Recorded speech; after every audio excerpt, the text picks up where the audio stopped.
Hello friend, तो आज हम बात करेंगे फार्मास्यूटिकल बायोटेक्नोलॉजी यूनिट फर्स्ट का सेकंड टॉपिक जो हमारा है enzyme biotechnology and method of enzyme immobilization and application.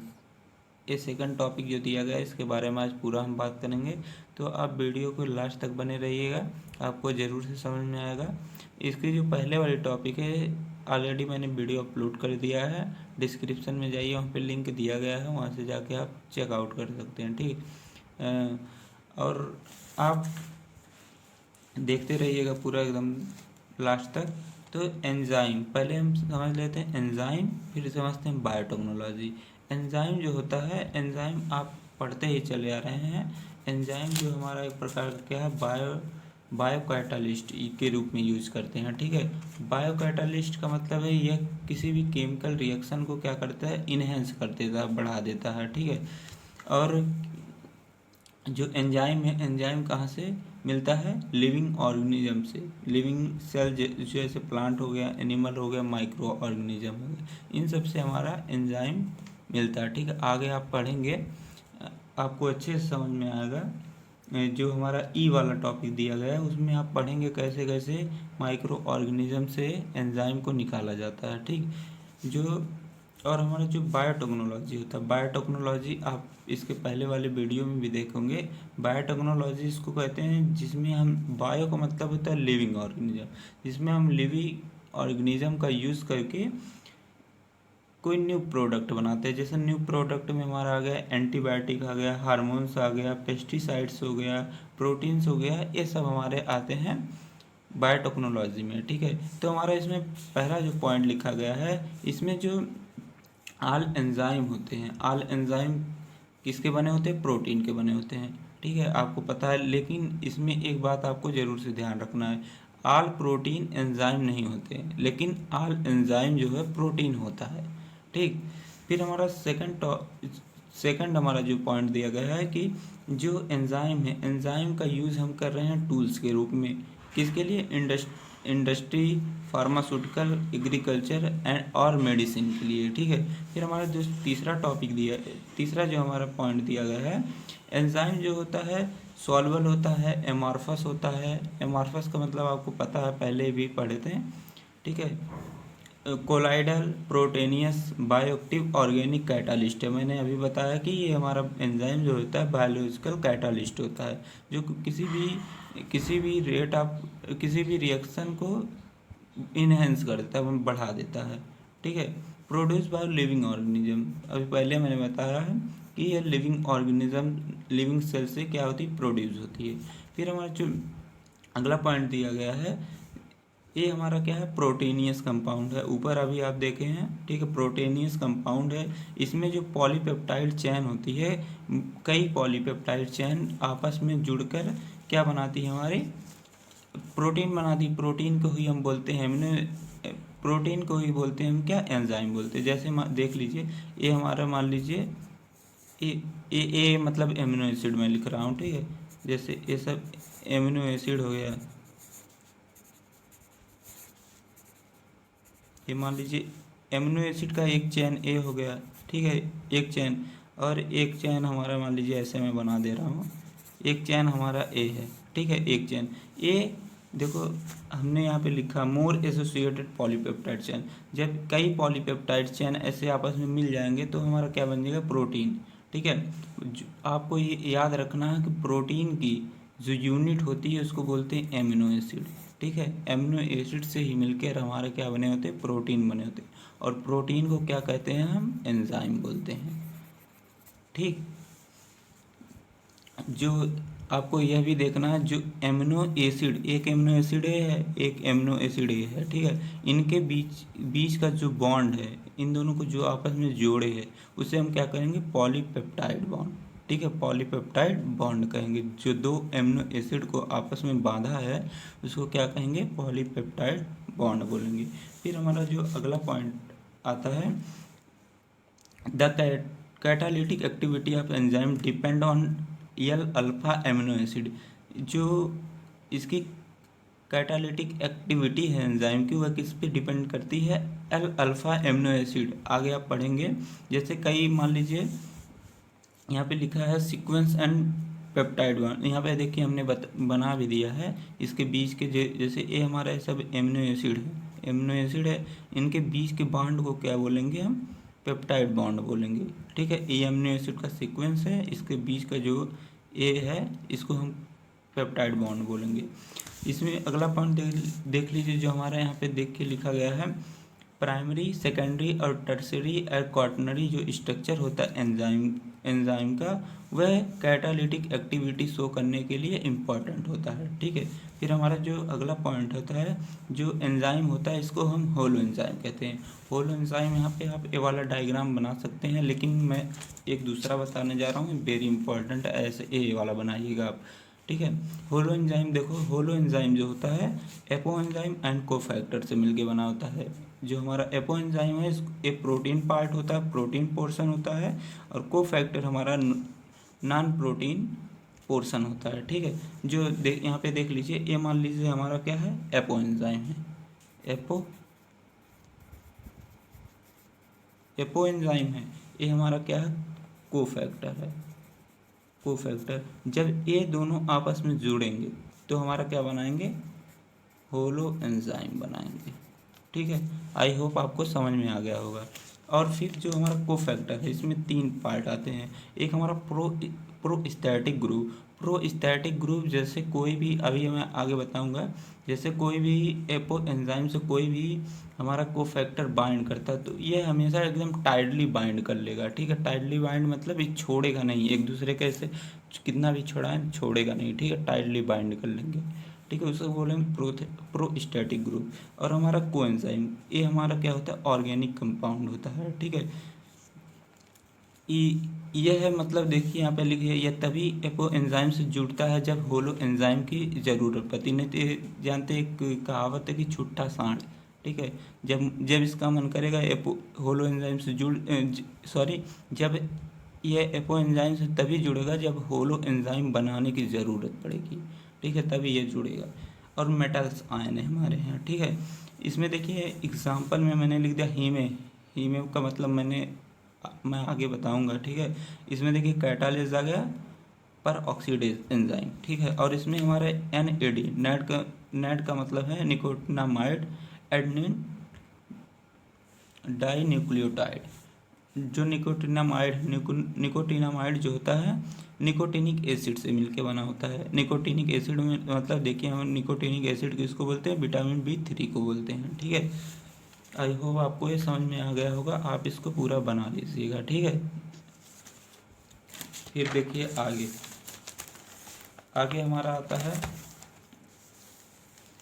आगे वाला जो हमारा देखिए दिया गया है, इसमें देखिए प्रोटीन पार्ट जो होता है, प्रोटीन पार्ट उसको हम क्या बोलते हैं, एपो एंजाइम। हमने बताया कि जैसे हमारा देखिए ये हमारा प्रोटीन पार्ट इसको बोलेंगे प्रोटीन पोर्शन, प्रोटीन पार्ट को क्या हम बोलेंगे, एपो एंजाइम। और फिर आगे देखिए is attached to non protein part, जिसको हम क्या बोल दिए, को एंजाइम। ये हमारा को एंजाइम देखिए आप कोफैक्टर का ही पार्ट है को एंजाइम। ठीक है, तो इसको हम क्या बोल दिए, को एंजाइम। जो हमारा एपो एंजाइम से अटैच होगा उसको हम क्या कहेंगे, नॉन प्रोटीन पार्ट कहेंगे। उसको क्या बोल देंगे, को एंजाइम। एक दोनों जो हैं एक दूसरे से, जैसे मान लीजिए एक दूसरे से जो यहाँ पे बाइंड हुए हैं तो कोवैलेंट या नॉन कोवैलेंट बॉन्ड द्वारा जुड़े हैं आपस में एकदम। ठीक है, फिर हमारा देखिए अगला पॉइंट क्या कहता है, व्हेन को enzyme attach to apoenzyme. ठीक है, यहाँ लिखा टू अटैच एपो एंजाइम लिखा गया। ठीक है, apoenzyme tightly and permanently then it is called prosthetic group. अभी हमने बताया प्रोस्टैटिक ग्रुप उसको बोलेंगे जो एपो एंजाइम से, जब एपो एंजाइम से को एंजाइम एकदम टाइटली बांध लेंगे। जैसे कोई होता है कि आप सुने होंगे, जैसे मान लीजिए कोई लड़की किसी लड़के से सच्चा प्यार करती है, वो कहती है कि हम आपको छोड़ेंगे नहीं। ठीक है, आपको छोड़ेंगे नहीं मतलब आप जहाँ जाएंगे वहीं हम भी जाएंगे, आप सिनेमा देखना जाएंगे तो हम भी चलेंगे, आप कहीं भी जाएंगे तो हम आपके साथ रहेंगे। ठीक है, तो ऐसे हमारा प्रोस्टैटिक ग्रुप उसको बोलेंगे जब एपो एंजाइम से को एंजाइम एकदम टाइटली बांधे रहेगा, कोई भी कुछ भी हो लेकिन वह छोड़ेगा नहीं। ठीक है, साथ छोड़ेगा नहीं, ठीक है। जो एंजाइम यहाँ पे देखिए, इस एंजाइम का जो मॉलिक्यूलर वेट होता है 12,000 से 1 मिलियन तक होता है, ठीक है। यहाँ पे देखिए मैंने बता दिया, इसको आप लिख लीजिएगा। एंजाइम देखिए मेनली क्लासिफाइड है, एक एक्स्ट्रा सेलुलर, एक इंट्रासेलुलर। एक्स्ट्रा सेलुलर को हम एक्सोएंजाइम और इंट्रासेलुलर को हम एंडोएंजाइम बोल सकते हैं, ठीक है। एक्सो का मतलब आप समझ रहे हैं आउटसाइड, जो आउटसाइड सेल में सीक्रेट हो उसको हम बोल देंगे एक्सोएंजाइम बोल देंगे। यहाँ पे एग्जांपल देखिए लिखा गया है। और इंडो का मतलब जो विद इन द सेल, जो सेल के अंदर सीक्रेट करे उसको हम क्या बोलेंगे, इंट्रासेलुलर, ठीक है। फिर आगे हम देख लेते हैं। अब अगला टॉपिक हमारा आ जाता है एंजाइम इमोबिलाइजेशन। बहुत ही इम्पॉर्टेंट क्वेश्चन है जो एग्ज़ाम में पूछा जाता है, ठीक है। देखिए एंजाइम इमोबिलाइजेशन पढ़ने से पहले हमें यह पता करना पड़ेगा कि एंजाइम जो है, एंजाइम इमोबिलाइजेशन क्यों हम कर रहे हैं, ठीक है। एंजाइम इमोबिलाइजेशन मतलब उसकी मूवमेंट को रोकना। हमें एंजाइम के मूवमेंट को रोकना है। अब क्यों रोकना है ये हमें देखना है, ठीक है। एंजाइम के मूवमेंट को हम क्यों रोक रहे हैं, तो एंजाइम के मूवमेंट को देखिए, आपको पता है पहले से ही, आपको पता है एंजाइम जो होता है फ्री फॉर्म में प्रेजेंट रहता है, ठीक है। फ्री फॉर्म में मतलब एकदम चाहे जहाँ मन करे घूमता रहता है, ठीक है। और ये स्टेबल नहीं रहता, ठीक है, स्टेबल नहीं रहता। और इसका हम रीयूज़ नहीं कर पाते हैं, ठीक है। एंजाइम का जितने भी एंजाइम हैं उनका हम रीयूज़ नहीं कर पाते थे। तो सभी ने सोचा कि मतलब कैसे इसको रीयूज़ किया जाए, इसको मतलब फ्री फॉर्म में ना छोड़ा जाए, ठीक है, और इसकी स्टेबिलिटी को बढ़ाया जाए। तो आया क्या, एंजाइम इमोबिलाइजेशन। मैं एक वीडियो बनाऊंगा, क्या नाम है, प्रैक्टिकल का, तो आप उसमें आपको मैं कैसे प्रैक्टिकल किया जाता है ये बताऊंगा, ठीक है। तो एंजाइम इमोबिलाइजेशन इसलिए कर रहे हैं कि हम एंजाइम का रीयूज कर सकें, ठीक है, रीयूज कर सकें एंजाइम का, और इसकी स्टेबिलिटी को हम बढ़ा सकें। और क्या कर सकें, तीसरा काम हम क्या करें, प्रोडक्टिविटी को इन्हेंस कर सकें, ठीक है। इसलिए हम इमोबिलाइजेशन कर रहे हैं। जैसे मान लीजिए इसमें आपको आएगा सॉलिड सपोर्ट, अभी आपको आगे समझ में आ जाएगा। सॉलिड सपोर्ट जिसको हम कैरियर बोलते हैं, ठीक है। कैरियर जब हमारा एंजाइम से मिलता है, एंजाइम जब कैरियर से मिलता है तो क्या कर लेता है, जो हमारा कैरियर है इसको क्या कर लेगा, अपने सरफेस से अडेयर कर लेगा तो कहेगा हम तुम्हें जाने नहीं देंगे आज यहाँ से, ठीक है। एकदम अडेयर कर लेगा, कहीं से जाने नहीं देगा। तो इसकी इमोबिलिटी को रोक दिया गया, ठीक है। पहले घूम रहा था इधर उधर, लेकिन जब ये सॉलिड सपोर्ट से मिला तो यह इसको चिपका लिया, एकदम कहा कि हम तुम्हें जाने नहीं देंगे, ठीक है, जाने नहीं देंगे। तो इसीलिए इमोबिलाइजेशन किया गया। तो आप इमोबिलाइजेशन क्यों कर रहे हैं, क्योंकि हम एंजाइम का दोबारा यूज़ कर सकें, स्टेबिलिटी इसकी बढ़ा सकें और इसकी प्रोडक्टिविटी को बढ़ा सकें, इसलिए हम इमोबिलाइजेशन पढ़ रहे हैं एंजाइम की, ठीक है। तो हमारा देखिए यहाँ पे वही लिखा गया है, ठीक है। Enzyme immobilization, enzyme attach to the inert मतलब हमारा सॉलिड सपोर्ट को बोल रहे हैं, जो हम यहाँ पे बताए हैं, जो एंजाइम को पकड़ के रखा है, ये हमारा सॉलिड सपोर्ट। कैरियर जिसको बोलते हैं, इनर्ट आया या कैरियर आया, सॉलिड सपोर्ट आए या कैर, ठीक है। देखिए यहाँ पे मैंने लिखा भी है, सपोर्ट इनसॉल्युबल मटेरियल सच है कैल्शियम, जो हमारा सॉलिड सपोर्ट होता है। यहाँ पे देखिए हमने कैल्शियम एल्गिनेट, ठीक है, produce by reacting a mixture of sodium alginate solution and enzyme solution with calcium chloride. जब मैं क्या प्रैक्टिकल वाला वीडियो बनाऊंगा तो उसमें आप अच्छे से देख लीजिएगा। That prevent loss of enzyme activity by not changing chemical nature of the reactive group in the binding site of the enzyme, ठीक है। अगर आपको देखिए मैंने यहाँ इसलिए आपको दो डेफिनेशन यहाँ पे दे दिया गया, अगर आपको एक नहीं समझ में आता है दो आप देख लीजिए, ठीक है। पहला देखिए ये वाला अगर आपको नहीं समझ आया मान लीजिए तो दूसरा लिखिए, ठीक है। सॉल्यूशन है, बहुत सॉल्यूशन है, ठीक है। तो एंजाइम इमोबिलाइजेशन एक ऐसी टेक्निक है जिसको डिज़ाइन किया गया है restrict the freedom of movement of enzyme. Restrict मतलब रोकर, फ्रीडम जो फ्रीडम मतलब मूवमेंट है एंजाइम को, एंजाइम के मूवमेंट को रोक दिया गया। ठीक है, ऐसी टेक्नोलॉजी जिसमें हम एंजाइम की मूवमेंट को रोक देते हैं उसे क्या बोलते हैं, एंजाइम इमोबिलाइजेशन बोलते हैं। ठीक है, मान लीजिए हमारा सॉलिड सपोर्ट है, सॉलिड सपोर्ट से जब हमारा कोई भी एंजाइम यहाँ पे जब अटैच हुआ, ठीक है, अटैच हुआ, अडहेयर हुआ सरफेस से सॉलिड सपोर्ट के, तो अगर अडहेयर हो जाएगा तो इसकी जो फ्रीडम थी मूवमेंट की वह हमारी रुक गई। ठीक है, तो इसी को बोल देंगे क्या, एंजाइम इमोबिलाइजेशन।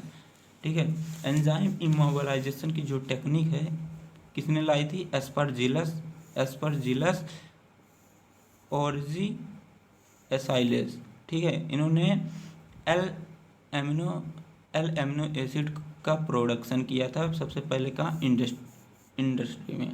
ठीक है, फिर आगे हम देख लेते हैं एडवांटेज इसका। ठीक है, एडवांटेज क्या, एडवांटेज है, ठीक है, एंजाइम इमोबिलाइजेशन की। अभी आप पढ़े हैं कि इसकी स्टेबिलिटी को बढ़ाने के लिए, इंक्रीज एक्टिविटी एंड स्टेबिलिटी। ठीक है, और इसका रीयूज कर सके हम। ठीक है, फिर हमारा कंटिन्यू यूज ऑफ एंजाइम, यही बात है दोनों, रीयूज या continue use of enzyme. Maximum reaction time, इसमें मैक्सिमम रिएक्शन टाइम हो सके। ठीक है, फिर less chance of contamination product, अगर हम इमोबिलाइजेशन कर दें किसी भी एंजाइम का, उसमें प्रोडक्ट का कंटामिनेशन जो है लेस हो जाएगा, लेस चांस रहेगा। ठीक है, किसी भी प्रोडक्ट को इजीली सेपरेट हम कर सकते हैं। ठीक है, हाई एंजाइम सबस्ट्रेट रेशियो, जो हाई एंजाइम सबस्ट्रेट रेशियो हम इससे प्राप्त कर सकते हैं। फिर इसमें अगला पॉइंट जो दिया गया है, less labour input in the process, मतलब ज़्यादा लेबर की आवश्यकता नहीं पड़ेगी। ठीक है, फिर इसका जो डिसएडवांटेज दिया गया है, हाई प्राइस वाला है। ठीक है, हाई प्राइस इमोबिलाइजिंग मटेरियल, जो इमोबिलाइजिंग मटेरियल होता है वह महंगा होता है। ठीक है, मास ट्रांसफ़र जो होता है लिमिटेशन होता है। फिर लॉस ऑफ एक्टिविटी। ठीक, फिर हमारा जो मेथड है, आपको जो यहाँ मेथड, अब देख लेते हैं मेथड ऑफ एंजाइम इमोबिलाइजेशन के बारे में। ठीक है, तो किसी बुक में आप देखेंगे फिजिकल और केमिकल मेथड दिया रहेगा, तो यहाँ पे सरफेस इमोबिलाइजेशन और विद इन सरफेस इमोबिलाइजेशन। देखिए, मैं निराली पब्लिकेशन की बुक फॉलो करता हूँ और टीपी और पीवी पब्लिकेशन की बुक, तो उसी में से मैं तीनों बुक से लिखा हूँ। ठीक है, तो यहाँ पे देखिए सरफेस में हमारा एडजॉर्प्शन और कोवैलेंट बॉन्डिंग आ जाएगा, और हमारा विद इन सरफेस इमोबिलाइजेशन में इनकैप्सुलेशन इंट्रैपमेंट आ जाएगा। ठीक है, तो हमारा इसमें एडजॉर्प्शन पहला आता है, एडजॉर्प्शन और एब्जॉर्प्शन। ठीक है, इस दोनों में बहुत फ़र्क है। ठीक है, जो हमारा एब्जॉर्प्शन रहेगा, ए बी करके जो रहेगा, वो हमारा कोई भी चीज़ सेल के अंदर जब जाएगी तो उसको बोलेंगे एब्जॉर्प्शन, एब्जॉर्ब कर रहा है। ठीक है, और एडजॉर्प्शन ए डी वाला मतलब सरफेस पे, कोई भी चीज़ सरफेस पे आके क्या हो रहा है, अडहेयर हो रहा है, इंटरेक्ट हो रहा है, तो उसको एडजॉर्प्शन पढ़ेंगे। ठीक है, एडजॉर्प्शन जो होता है एक इकोनॉमिकल एंड सिंपल मेथड है एंजाइम इमोबिलाइजेशन के लिए। इसमें कोई भी एंजाइम जब है किसके कांटेक्ट में आता है, पॉलीमर सपोर्ट के। ठीक है, तो उसके सरफेस से क्या हो जाता है, अडहेयर हो जाता है। ठीक है, अडहेयर। फिर हमारा सेकंड पॉइंट है जो कैरियर जो मैट्रिक्स होता है, मतलब जो हमारा सपोर्ट होता है यहाँ पे जो बताया मैंने, जिससे हमारा कोई भी एंजाइम आके बाइंड मतलब जुड़ता है, अडहेयर होता है सरफेस पे। ठीक है, वो हमारा कैरियर मैट्रिक्स होता है। ये वो है हमारा क्या हो सकता है, ऑर्गेनिक भी हो सकता है और इनऑर्गेनिक भी हो सकता है, दोनों हो सकता है। ठीक है, the process of absorption involve the weak interaction, जो हमारा एंजाइम है, एंजाइम जो है, एंजाइम ही हमारा है एक यहाँ पे। एंजाइम जब हमारे कैरियर मैट्रिक्स से इंटरेक्ट होगा, ठीक है। इंटरेक्ट होगा या तो वह वंडर वाल फोर्स से इंटरेक्ट होगा या तो वह हाइड्रोजन बॉन्डिंग से इंटरेक्ट होगा, ठीक है। दो केस में वह हो सकते हैं, ठीक है। तो अगर आपको ये ऊपर वाले डिफिनेशन ना समझ में आई तो आप नीचे वाले लिख लीजिए, ठीक है। इसलिए मैंने दो दो डिफिनेशन हर चीज़ की लिखी है ज़्यादातर, ठीक है। इसलिए अगर आप ट्रिक फार्मेसी में आए हैं तो आपको ज़रूर से कुछ ना कुछ नया मिलेगा ही, ठीक है। द एंजाइम मालिक्यूल्स, ठीक है। जो एंजाइम मालिक्यूल्स, यहाँ पे एंजाइम मालिक्यूल्स अडेयर मतलब चिपके हैं सरफेस से, to the surface of carrier matrix, ये हमारा कैरियर मैट्रिक्स है, with the help of hydrophobic bond. Hydrophobic bond मतलब हाइड्रोफोबिक बॉन्ड इसको कहें वंडर वाल या हाइड्रोजन बॉन्ड को, ठीक है। जब हमारा एंजाइम जो है, एंजाइम कैरियर मैट्रिक्स के सरफेस से क्या होगा, अडेयर होगा, किसके हेल्प से, या तो वांडर वाल फोर्स से या तो हाइड्रोजन बॉन्ड से, तो इसको हम क्या बोलेंगे, एडजॉर्प्शन बोलेंगे, ठीक है। तो यहाँ पे मैंने कुछ एंजाइम और उसके कैरियर मैट्रिक्स के बारे में लिख दिया, एग्जाम्पल दे दिया है। यहाँ पे देखिए मैंने ये हमारा अभी हमने ऊपर बताया कुछ ऑर्गेनिक होते हैं, इनऑर्गेनिक होते हैं कैरियर मैट्रिक्स, तो यहाँ पे हमने एग्जाम्पल दे दिया गया, आप इसे नोट डाउन कर लीजिएगा अच्छे से और इसे तैयार भी कर लीजिएगा। फिर हमारा आता है एडवांटेज। एडजॉर्प्शन का एडवांटेज क्या है, यह इजी होता है, कॉस्ट इफेक्टिव होता है और सिंपल होता है, ठीक है। और डिसएडवांटेज क्या है, adsorption enzyme can be easily remove easily हो जाता है, ठीक है। माइनर चेंज इन टेम्परेचर, जब इसमें टेम्परेचर, पीएच, आयनिक स्ट्रेंथ कुछ भी चेंज करते हैं तो यह इजीली क्या होता है, कैरियर मैट्रिक्स से रिमूव हो जाता है, ठीक है। फिर आगे बात कर लेते हैं कोवैलेंट बॉन्डिंग की। कोवैलेंट बॉन्डिंग उसको तब फॉर्मेशन होगा कोवैलेंट बॉन्डिंग का जब जब एंजाइम का जो केमिकल ग्रुप और जो हमारा कैरियर का केमिकल ग्रुप है, ठीक है, इसका केमिकल ग्रुप और हमारा एंजाइम का केमिकल ग्रुप, जब हमारा एंजाइम इसके केमिकल ग्रुप से जुड़ेगा तो वहाँ पे किसका फॉर्मेशन होगा, कोवैलेंट बॉन्ड का फॉर्मेशन होगा, ठीक है।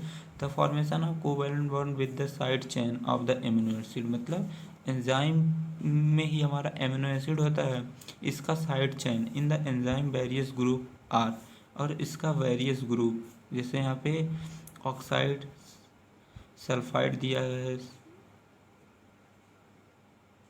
सल्फा हाइड्रिल, एमिनो दिया है, कार्बोक्सिल, हाइड्रोक्सिल, एमिनो एमाइड, ये सब हमारे दिए गए हैं। तो इनके और इसके बीच जिस बॉन्ड का फॉर्मेशन होगा, ठीक है, उसको क्या बोलेंगे, कोवैलेंट बॉन्ड बोलेंगे। कोवैलेंट बॉन्ड देखिए इसका फॉर्मेशन दो टाइप से होता है, ठीक है। कोवैलेंट बॉन्डिंग दो प्रकार से होता है, एक बिस सपोर्ट, ठीक है, एक बिस सपोर्ट मतलब एग्जांपल हमारा ए है, ठीक है, बिस सपोर्ट, यहाँ पे देखिए सपोर्ट हमारा है, ठीक है। जब हमारा सपोर्ट के माध्यम से होगा तो उसको हम बिस सपोर्ट बोलेंगे। एक तो हमारा होता है, दूसरा हमारा होता है क्रॉस लिंकेज। क्रॉस लिंकेज में क्या होता है, सपोर्ट की ज़रूरत नहीं पड़ती, नॉन सपोर्ट मीडिया प्रेजेंट, इसमें सपोर्ट मीडिया, इसमें देखिए सपोर्ट मीडिया कोई प्रेजेंट नहीं है। ये हमारा देखिए ये जो है बना है कोवैलेंट बॉन्ड है, कोवैलेंट बॉन्ड है, ठीक है, कोवैलेंट बॉन्ड है ये सब, ठीक है। इसमें जो बाइंड इस अदर कोवैलेंट बॉन्ड, जो हमारे एंजाइम है एक दूसरे से कैसे जुड़े हैं, कोवैलेंट बॉन्ड द्वारा जुड़े हैं, ठीक है। ये सब एक दूसरे से कोवैलेंट बॉन्ड द्वारा जुड़े हैं, इसमें कोई भी एंजाइम की ज़रूरत नहीं पड़ी है, ठीक है। देखिए यहाँ पे डिफरेंस मेथड दिया गया है कोवैलेंटिंग बॉन्डिंग का। यहाँ पे पहला हमारा डाइजेशन जो हमारा दिया गया पहला, इसमें क्या होता है कि इसमें जो हमारा एमिनो, इसमें जो देखो in this method the support material, जैसे एमिनो बेंजाइल, सपोर्ट मटेरियल हमारा एमिनो बेंजाइल हो गया, सेलुलोज और एमिनो डेरिवेटिव्स, ये सब हमारे क्या हैं, सपोर्ट हैं, ठीक है, सपोर्ट मटेरियल है। Support material are the diazotised with NaNO2 and HCl। यहाँ पे देख लीजिए, जब जो हमारा सॉलिड सपोर्ट में हमारा एरोमेटिक एमीन है, ठीक है, जब इसका आयोनाइजेशन होगा किस किस किसके प्रेजेंस में, NaNO2 और HCl के, तो हमारा क्या बनेगा, डाईएजोनियम साल्ट बनेगा। ठीक है, फिर डाईएजोनियम साल्ट का फिर इसका क्या होगा, या तो टायरोस या तो हिस्टाडिल ग्रुप ऑफ एंजाइम, यहाँ पे हिस्टाडिल ग्रुप ऑफ एंजाइम है, और पीएच यहाँ पे 8 से 9 रखेंगे, तो हमारा क्या होगा, immobilization enzyme, immobilization of enzyme forming an azo compound हमारा बनेगा। ठीक है, तो यहाँ पे ए वाला देखिए हमने यहाँ पे लिख दिया है, ग्रुप एक्टिवेटर का आगे मैं बताऊंगा। फिर हमारा आता है formation of peptide bond, important है formation of peptide bond. Formation of peptide bond कैसे होता है, देखिए, बॉन्ड बिटवीन एमिनो ग्रुप और कार्बोक्सिलिक ग्रुप। ठीक है, of the support material of the carboxyl group और एमिनो ग्रुप, जैसे यहाँ पे देखिए 2 एमिनो ग्रुप है। ठीक है, एमिनो ग्रुप का जब डिहाइड्रेशन करवाते हैं तो इस क्या बनता है, पेप्टाइड बॉन्ड बनता है। मान लीजिए ये हमारा एक एमिनो एसिड है, एक ये हमारा एमिनो एसिड है। ठीक है, जब इसका देखिए डिहाइड्रेशन करवाएं तो जो इसमें कार्बोक्सिलिक ग्रुप है, इसका कार्बोक्सिलिक ग्रुप में से OH और जो हमारा NH2 है, इसमें से H निकल के हमारा H2 मतलब H2O मतलब डिहाइड्रेशन हो गया, तो इसके बीच क्या हो गया, हमारा पेप्टाइड बॉन्ड का फॉर्मेशन हो गया। ठीक है, अब फिर आगे बात करते हैं पॉलीफंक्शनल एजेंट रीजेंट के बारे में। पॉलीफंक्शनल रीजेंट उसको बोलेंगे, इसको हम बोलते हैं बाई फंक्शनल और मल्टी फंक्शनल रीजेंट। ठीक है, इसमें जो होता है amino group of the support and amino group of the enzyme दोनों के बीच क्या होता है, बॉन्ड का फॉर्मेशन होता है। ठीक है, तो यहाँ पे देखिए एंजाइम, यहाँ पे दिया गया है एंजाइम का एमिनो ग्रुप और ये हमारा सपोर्ट है, इन दोनों के जो एमिनो ग्रुप हैं इनसे क्या होगा, बॉन्डिंग होगा। ठीक है, बॉन्डिंग होगा, यहाँ पे देखिए बॉन्डिंग हो गया है। ठीक, फिर हमारा आता है साइनोजन ब्रोमाइड एक्टिवेशन, इसी को हम बोलते हैं ग्रुप एक्टिवेटर, जो पहले हमने एग्जांपल अभी बताया है। इसमें क्या होता है, in this method the inert support material, जैसे हमारा सेलुलोज आ गया, सिफेडक्स हो गया और सिफेरोस हो गया, ETC हो गया। ठीक है, containing glycol group are activated by the CNBR, जो हमारा देखिए यहाँ पे देख लीजिए, जो हमारा देखिए यहाँ सिफेरोस जो हमारा सपोर्ट है।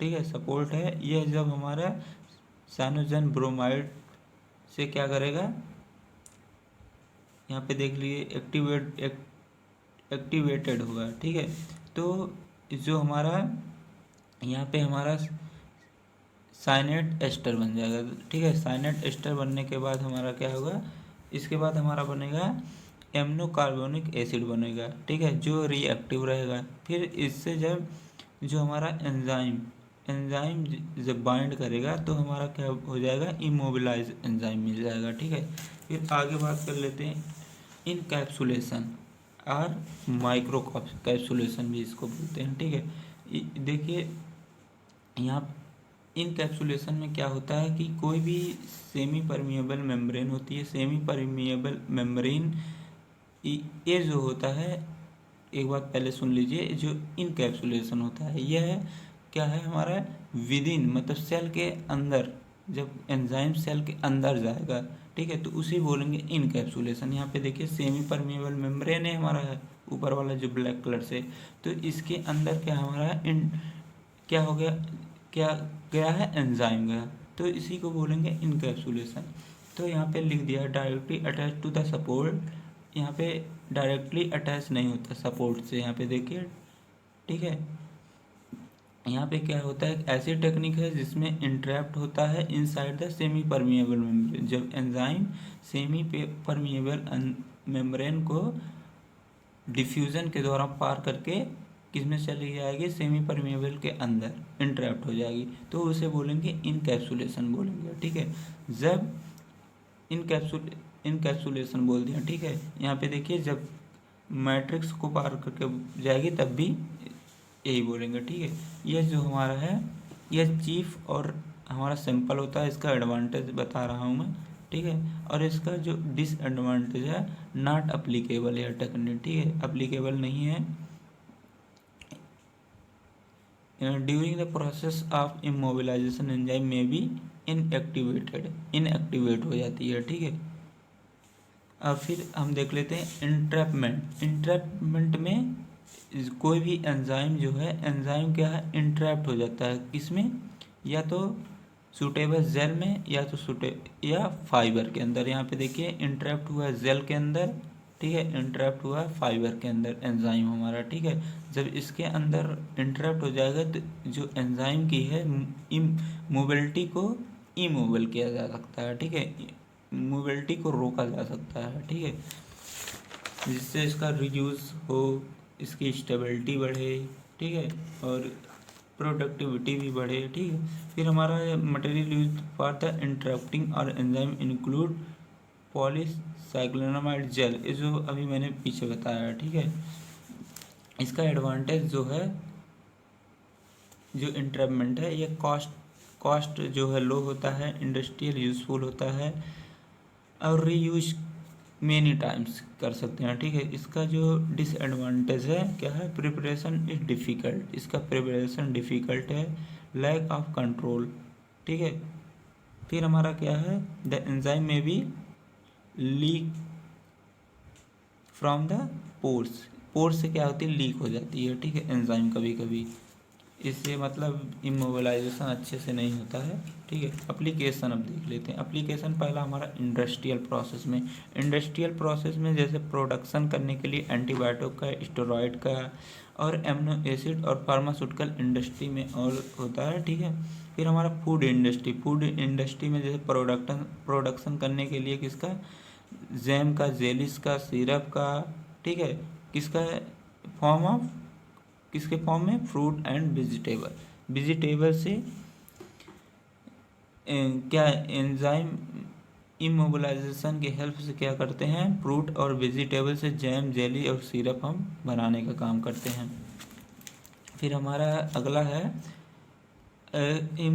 इमोबिलाइजेशन एंजाइम का यूज डायग्नोसिस में किया जाता है, ट्रीटमेंट में किया जाता है of the many disease like genetic disorder, example में इनबॉर्न मेटाबॉलिक डिसऑर्डर में, ठीक है। जो एंजाइम इमोबिलाइजेशन है, इसका यूज डायग्नोसिस और ट्रीटमेंट में भी किया जा सकता है। फिर यहाँ पे देखिए production of the biodiesel from the vegetable oil. फिर एनालिटिकल एप्लीकेशन देखिए, बायोसेंसर के रूप में भी यूज़ किया जाता है, ठीक है। यहाँ पे कुछ मैंने यहाँ पे बता दिए हैं, इसको आप नोट डाउन कर लीजिएगा अच्छे से। फिर यहाँ पे देखिए इम्यूनो एब्जॉर्प्शन टेक्नोलॉजी में भी इसका यूज़ होता है, कहाँ पे, एलिसा, जो एड्स का टेस्ट होता है उसे एलिसा बोलते हैं, ठीक है। इसमें widely use the deduction of antigen and antibiotic को पता लगाने के लिए इसका हम यूज़ करते हैं। तो अगर आपने अभी हमारे चैनल को नहीं सब्सक्राइब किया है, प्लीज़ चैनल को सब्सक्राइब कर दीजिए ताकि अगले वीडियो का नोटिफिकेशन आपको सबसे पहले मिल जाए। Thank you, take care, bye bye, अपनी फैमिली का ख्याल रखिएगा।